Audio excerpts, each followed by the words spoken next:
Dying Like the Beast is not a parkour game.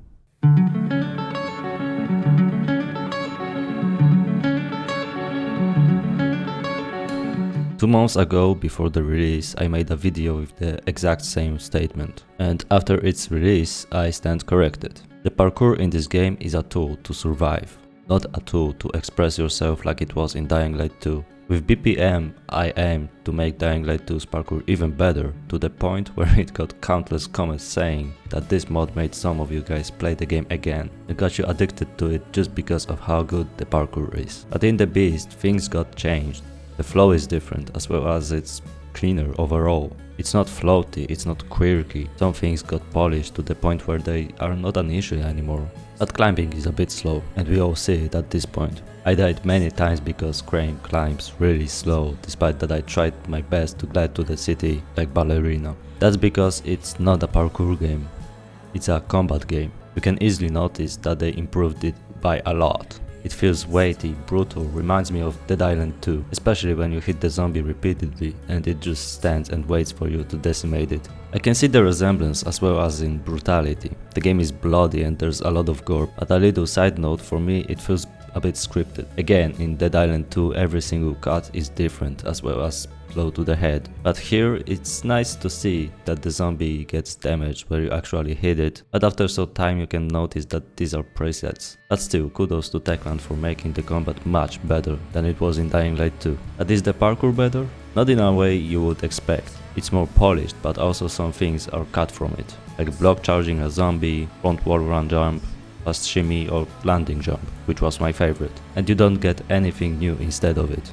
It's just gone, which also makes the game lean more towards combat again. But also does it is the fact that you have one small parkour skill tree and 3 combat ones. So the parkour is highly underwhelming in this game. It's slow, it's more situational, and somewhat grounded with its ties to something that was introduced in Dying Light 2, which was parkour combat. You can slide into enemies, you can kick from wall running, as well as kick the zombies from above. It has less emphasis on vault kicks or just staying in the air and shooting with a bow or throwing knives. But as I said in the beginning, it's a tool to survive. Even in combat, you have the advantage of high ground.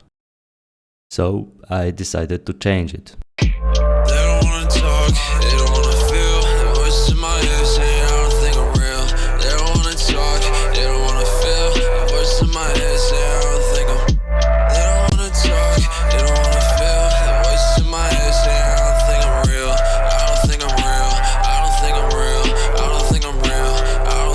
Welcome to BPM for the Beast.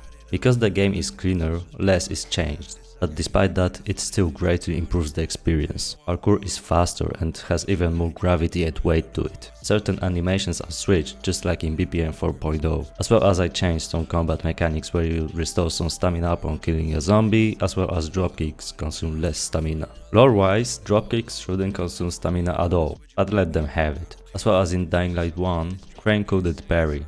So switching parry button with tackle makes even more sense here. And because reactions are much better than in Dying Light 2, it actually feels much better. And it's a more offensive tool.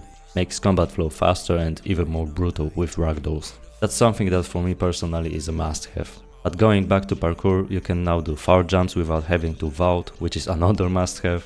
Some obstacles on the roofs are too high, and instead of doing far jump or vaulting, you have to climb these slowly. This fixes the entire issue, as well as makes the parkour more versatile. You will quickly notice during the night chase that these features greatly improve the experience, maybe making the night a bit easier, but also more intense, where parkour now feels like a freedom, rather than screaming at Crane to climb faster, because there are 5 volatiles behind him. And you can download the 1.0 version right now, link is in the description. Dying Like the Beast is not a parkour game, so I made it one.